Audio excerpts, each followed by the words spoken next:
Today we will going to learn optical pyrometer. First is construction. The main parts of this optical pyrometer are: first one is object or a hot body whose temperature is to be measured. Second one is object glass. Third, telescope, which is a main part of this optical pyrometer. Then absorption screen, which is used to vary the absorption of the temperature.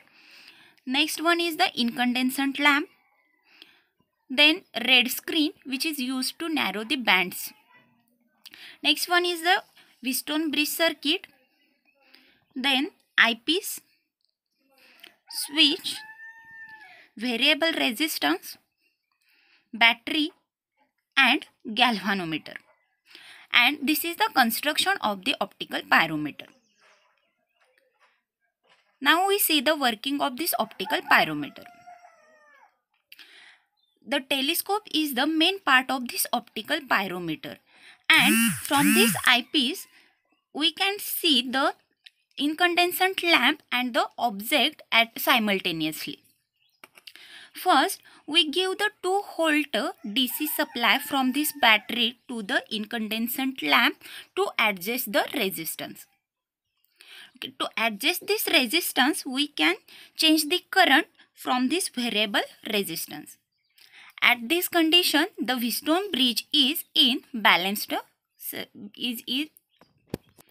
Wheatstone bridge is at balanced condition. But due to this temperature, the temperature and resistance of this incandescent lamp filament will get changed. But the other resistances of this Wheatstone bridge circuit cannot be affected due to this temperature, and therefore the circuit will get unbalanced, and this unbalanced circuit is deflected by this galvanometer, and galvanometer is calibrated to measure the scale of the temperature. This is the working of this optical pyrometer. Once again we see the working. Main part is a telescope. In this telescope field, an incandescent filament lamp is introduced.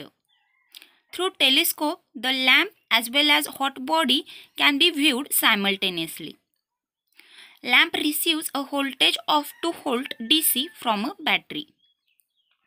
To adjust the temperature of the filament, the current passing through filament of lamp can be adjusted by a variable resistance.